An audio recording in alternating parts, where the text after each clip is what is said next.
Welcome to प्रिपरेशनपुर। आज है 2 सितंबर। तो 2 सितंबर से रिलेटेड जितने भी करंट अफेयर के क्वेश्चन बनेंगे उसको हम लोग इसमें डिस्कस करेंगे और साथ ही साथ उससे रिलेटेड जो भी फैक्ट बनेंगे मैं आपको बताऊंगा। इन क्वेश्चंस की पीडीएफ फाइल के लिए आप डिस्क्रिप्शन में जाकर टेलीग्राम चैनल को ज्वाइन करें, वहां पर आपको इसकी पीडीएफ फाइल मिल जाएगी। और साथ ही साथ फेसबुक पेज को लाइक करें तथा इंस्टाग्राम पे फॉलो करें, वहाँ पर question of the day per day post किए जाते हैं जो कि आपके लिए काफ़ी बेनिफिट रहेंगे। और ये क्वेश्चन आपको आपके लिए यूजफुल लगे तो चैनल को सब्सक्राइब करें, लाइक करें, कमेंट करें एंड शेयर करें। फर्स्ट क्वेश्चन है, हाल ही में किस संगठन द्वारा अपने पेंशनरों के लिए मोबाइल ऐप पेंशन कॉर्नर बनाया गया है? तो इसका जो राइट आंसर हो जाएगा वो हो जाएगा CISF। देखिए अभी हाल ही में जो है पेंशन कॉर्नर केंद्रीय औद्योगिक सुरक्षा बल यानी कि CISF के द्वारा बनाया गया है। यह एक एंड्रॉयड आधारित इन हाउस मोबाइल ऐप है। इसे CISF के महानिदेशक राजेश रंजन के द्वारा लॉन्च किया गया है। ऐप का जो इस्तेमाल है वो सभी सेवानिवृत्त कर्मियों के साथ संपर्क में रहने के लिए किया जाएगा ताकि उनकी ज़रूरतों को पूरा किया जा सके। और देखिए इसमें जो है पेंशनर्स देश भर में फैली CISF इकाइयों से संबंधित होंगे और निकटतम इकाई में महत्वपूर्ण अवसरों पर SMS पर निमंत्रण प्राप्त कर सकेंगे और सभी महत्वपूर्ण परिपत्र जैसे नौकरी के अवसर और पेंशन भोगियों से संबंधित लाभ भी इस एंड्रॉयड ऐप का उपयोग करके प्राप्त किए जा सकते हैं।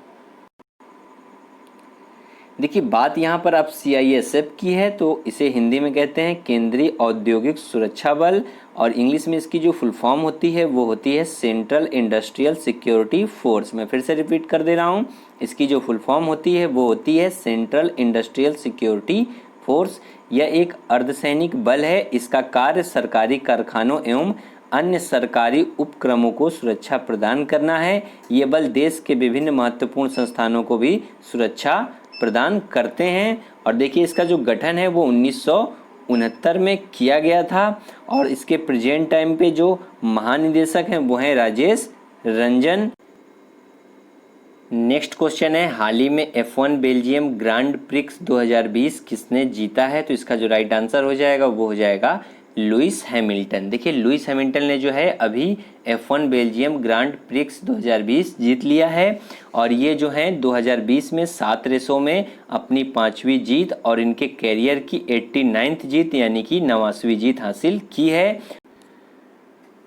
और देखिए लुइस हैमिल्टन के बाद जो सेकेंड रैंक पे रहे हैं वो रहे हैं वाल्टेरी बोटास जो कि मर्सिडीज के ड्राइवर हैं और थर्ड पे रहे हैं मैक्स वेस्टारपेन जो कि रेडबुल के ड्राइवर हैं और फोर्थ पे रहे हैं डेनियल रिकार्डो और फिफ्थ पे रहे हैं एस्टेबन ओकान। अब देखिए बात यहाँ पर लुइस हैमिल्टन की है तो लुइस हैमिल्टन के बारे में थोड़ा सा जान लेते हैं। देखिए ये जो है वर्तमान में Mercedes AAMG Petronas formula 1 team के लिए फार्मूला 1 प्रतिस्पर्धा में एक ब्रिटिश रेसिंग ड्राइवर हैं और ये 6 बार के फार्मूला 1 वर्ल्ड चैंपियन है। नेक्स्ट क्वेश्चन है, हाल ही में 8वीं पूर्वी एशिया शिखर सम्मेलन आर्थिक मंत्रियों की बैठक की अध्यक्षता किस देश ने की है? तो इसका जो राइट आंसर हो जाएगा वो हो जाएगा वियतनाम। देखिए पूर्वी एशिया शिखर सम्मेलन 2020 यानी कि आर्थिक मंत्रियों की बैठक की अध्यक्षता जो है वियतनाम के उद्योग और व्यापार मंत्री त्रान तुआन अन्ह ने की है। इसे आभासी तौर पर क्षेत्रीय आपूर्ति श्रृंखलाओं पर चर्चा करने और कोविड-19 महामारी का सामना करने के अलावा जो है आर्थिक विकास को प्रोत्साहित करने के लिए आयोजित किया गया। और देखिए इस शिखर सम्मेलन में अपने देश भारत का जो प्रतिनिधित्व किया गया है वो किया गया है केंद्रीय वाणिज्य और उद्योग मंत्री श्री पीयूष गोयल के द्वारा। और बैठक में जो है सभी 10 आसियान देशों Brunei, Cambodia, Indonesia, Laos, Malaysia, Myanmar, Philippines, Singapore, Thailand और वियतनाम के व्यापार मंत्रियों ने इसमें भाग लिया है। नेक्स्ट क्वेश्चन है, हाल ही में कौन सा राज्य गुजरात की तर्ज पर विशेष निवेश क्षेत्र अधिनियम लाएगा? तो इसका जो राइट आंसर हो जाएगा वो हो जाएगा कर्नाटक। देखिए कर्नाटक जो है विशेष निवेश क्षेत्र अधिनियम लाएगा और धारवाड़, कालबुर्गी और शिवमोगा को विशेष निवेश क्षेत्र घोषित करेगा। और यह जो अधिनियम है यह सुनिश्चित करेगा कि उद्योगों को राज्य में समान रूप से वितरित किया जाए, और इससे पहले जो है गुजरात ने भी इस तरह का कानून बनाया है। और सरकार जो है उद्योगों को टियर 2 और टियर 3 शहरों में ले जाना चाहती है। और इससे पहले जो है कर्नाटक सरकार ने भूमि सुधार अधिनियम में संशोधन के लिए आलोचना की और उद्योगपतियों को या राज्य सरकार की एजेंसियों के माध्यम से खरीदने के बजाय सीधे जमीन खरीदने की अनुमति दी थी। देखिए बात यहाँ पर कर्नाटक की है, तो ये रहा मैप में कर्नाटक। कर्नाटक की जो कैपिटल है वो है बेंगलुरु, और इसका राज्य के रूप में गठन 1 नवंबर 1956 में हुआ। और यहाँ के जो चीफ मिनिस्टर हैं वो हैं BS येदियुरप्पा, और यहाँ के जो गवर्नर हैं वो हैं वाजूभाई वाला। नेक्स्ट क्वेश्चन है, हाल ही में किस समूह ने जुलाई 2020 के लिए औद्योगिक श्रमिकों के लिए उपभोक्ता मूल्य सूचकांक में अधिकतम योगदान दिया है? तो इसका जो राइट आंसर हो जाएगा वो हो जाएगा हाउसिंग ग्रुप आइटम। देखिए लेबर ब्यूरो ने औद्योगिक श्रमिकों के लिए उपभोक्ता मूल्य सूचकांक जुलाई 2020 जारी किया है। जुलाई 2020 के लिए अखिल भारतीय CPI IW में 4 अंकों की वृद्धि हुई है और वर्तमान में यह 336 है।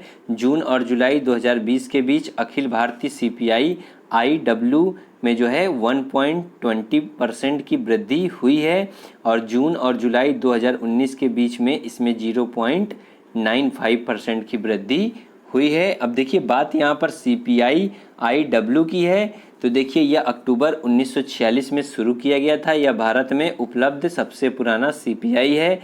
इसे जो है श्रम ब्यूरो द्वारा मासिक आधार पर संकलित किया जाता है। श्रम ब्यूरो जो है श्रम और रोजगार मंत्रालय का एक संलग्न कार्यालय है। CPI IW देश के 78 औद्योगिक रूप से महत्वपूर्ण केंद्रों में 289 बाजारों से चयनित वस्तुओं के खुदरा मूल्य पर आधारित है, और यह आने वाले महीने के अंतिम कार्य दिवस पर रिलीज किया जाता है। उदाहरण के लिए जैसे देख लीजिए कि जुलाई 2020 के लिए जो है CPI IW 31 अगस्त 2020 को जारी किया गया है, और अगस्त 2020 का अंतिम कार्य दिवस है। इस हिसाब से इसको ऐसे समझ सकते हैं।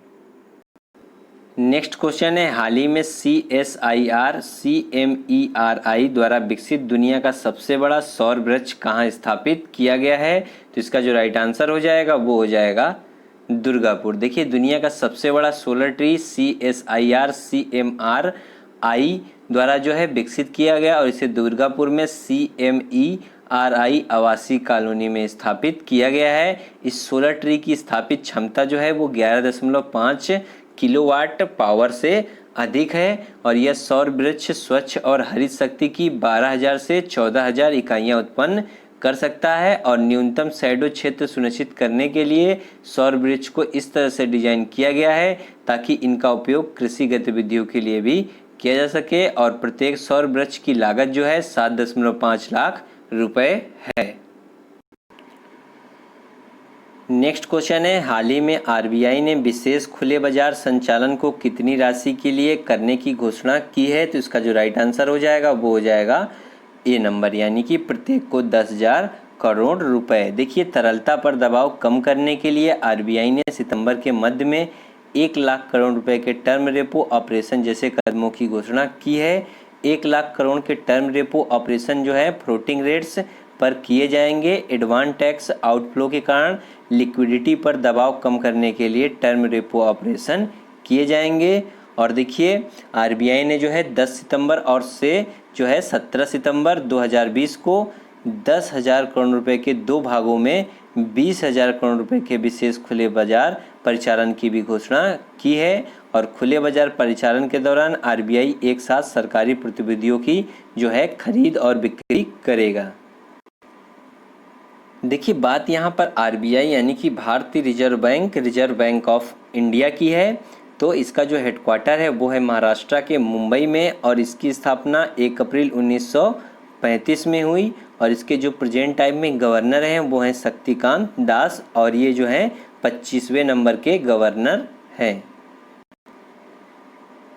नेक्स्ट क्वेश्चन है, हाल ही में तेंजिंग नोर्गे एडवेंचर अवार्ड जीतने वाले देश के पहले दिव्यांग खिलाड़ी कौन बन गए हैं? तो इसका जो राइट आंसर हो जाएगा वो हो जाएगा सत्येंद्र सिंह लोहिया। देखिए पैरा तैराक सत्येंद्र सिंह लोहिया तेंजिंग नोर्गे एडवेंचर अवार्ड जीतने वाले देश के पहले दिव्यांग खिलाड़ी बन गए हैं। और इन्होंने जो है इससे पहले अगस्त 2019 में यूएसए के कैटालिनिया चैनल को पार करने वाले पहले एशियाई तैराक भी बने थे। और इन्हें विश्व दिव्यांग दिवस यानी कि 3 दिसंबर पर इन्हें उपराष्ट्रपति द्वारा सर्वश्रेष्ठ खिलाड़ी पुरस्कार से सम्मानित किया गया था। और ये जो हैं ग्वालियर मध्य प्रदेश से हैं। और इससे पहले इन्हें जो है मध्य प्रदेश में सर्वोच्च खेल पुरस्कार विक्रम पुरस्कार से सम्मानित किया गया था। अब देखिए बात यहाँ पर तेंजिंग नोर्गे एडवेंचर अवार्ड की है, तो यह जमीन, समुद्र और हवा पर साहसिक कार्य के लिए दिया जाता है। इसमें एक सर्टिफिकेट और 5 लाख रुपए जो है नगद दिए जाते हैं। और यह भूमि समुद्र पर साहसिक कार्य में उत्कृष्ट उपलब्धियों के लिए सर्वोच्च राष्ट्रीय मान्यता है। और यह जो है अर्जुन पुरस्कार के बराबर माना जाता है। नेक्स्ट क्वेश्चन है, भारतीय रेलवे द्वारा कोविड-19 रोगियों को भोजन और दवाइयाँ वितरित करने के लिए विकसित रिमोट नियंत्रित मेडिकल ट्रॉली का नाम क्या है? तो इसका जो राइट आंसर हो जाएगा वो हो जाएगा मेडबोट। देखिए भारतीय रेलवे ने रिमोट कंट्रोल वाली मेडिकल ट्रॉली मेडबोट विकसित की है। कोविड-19 रोगियों को जो है भोजन और दवाई देने के लिए मेडबोट विकसित किया गया है। और वर्तमान में जो है मेडबोट भारतीय रेलवे के डीजल रेल इंजन कारखाने के केंद्रीय अस्पताल में सेवाएं दे रहा है। अब देखिए बात यहाँ पर भारतीय रेलवे की है, तो प्रेजेंट टाइम में जो हमारे रेलवे मिनिस्टर हैं वो हैं पीयूष गोयल।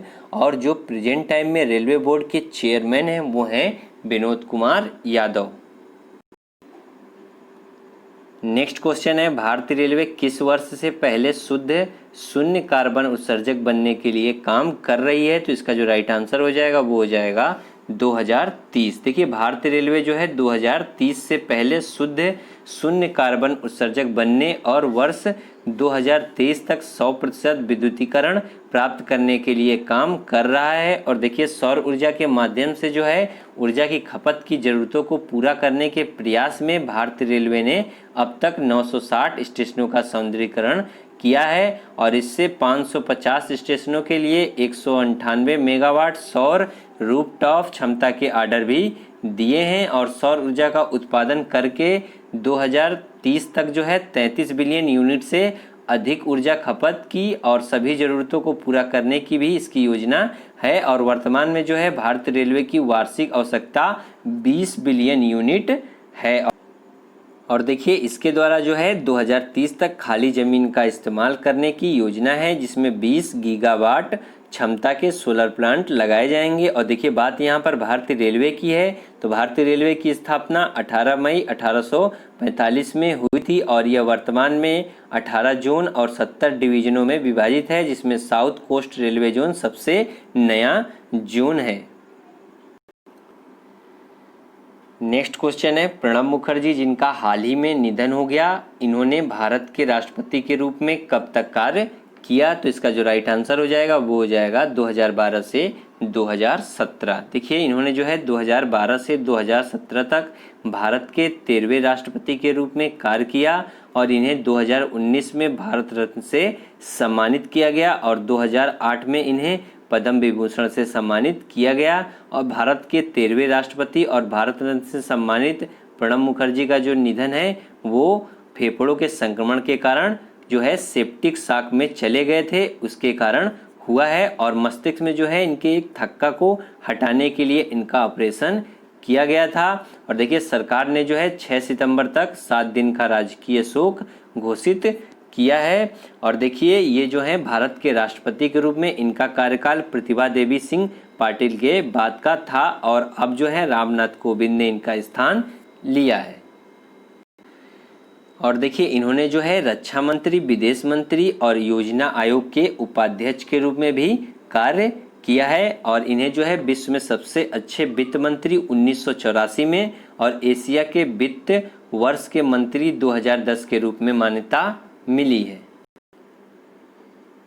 नेक्स्ट क्वेश्चन है, हाल ही में राष्ट्रीय पोषण सप्ताह दिवस कब मनाया गया है? तो इसका जो राइट आंसर हो जाएगा वो हो जाएगा 1 सितंबर। देखिए राष्ट्रीय पोषण सप्ताह यानी कि नेशनल न्यूट्रिशन वीक, तो देखिए इसे जो है लोगों के बेहतर स्वास्थ्य और शरीर के लिए जरूरी पोषक तत्वों के बारे में जागरूक करने के लिए प्रत्येक वर्ष 1 सितंबर से 7 सितंबर तक राष्ट्रीय पोषण सप्ताह दिवस के रूप में मनाया जाता है। देखिए लास्ट क्वेश्चन, जो क्वेश्चन ऑफ द डे में मैंने आपसे पूछा था, वो पूछा था कि हाल ही में जार बम का विकास किस देश ने किया है, तो इसका जो राइट आंसर था वो था रूस। नेक्स्ट क्वेश्चन है क्वेश्चन ऑफ द डे में आपके लिए कि हाल ही में मुस्तफा अदीब किस देश के नए प्रधानमंत्री बनाए गए हैं, तो इसका जो राइट आंसर है वो आपको कमेंट बॉक्स में कमेंट करके बताना है और साथ ही साथ इसके बारे में भी लिखना है। अगर ये क्वेश्चन आपको आपके लिए यूजफुल लगे तो चैनल को सब्सक्राइब करें, लाइक करें, कमेंट करें एंड शेयर करें। और इन क्वेश्चंस की ऑडियो फाइल के लिए आप जो है डिस्क्रिप्शन में जाकर खबरी चैनल को ज्वाइन करें, वहाँ पर आपको इसकी ऑडियो फाइल मिल जाएगी जो कि ऑडियो रिवीजन के रूप में अपलोड की जाती है और जो है आपके लिए काफ़ी बेनिफिट रहेगी। तो आप जो है खबरी चैनल को ज़रूर से ज्वाइन करें। और आज के लिए इतना ही रखेंगे। Okay, thank you.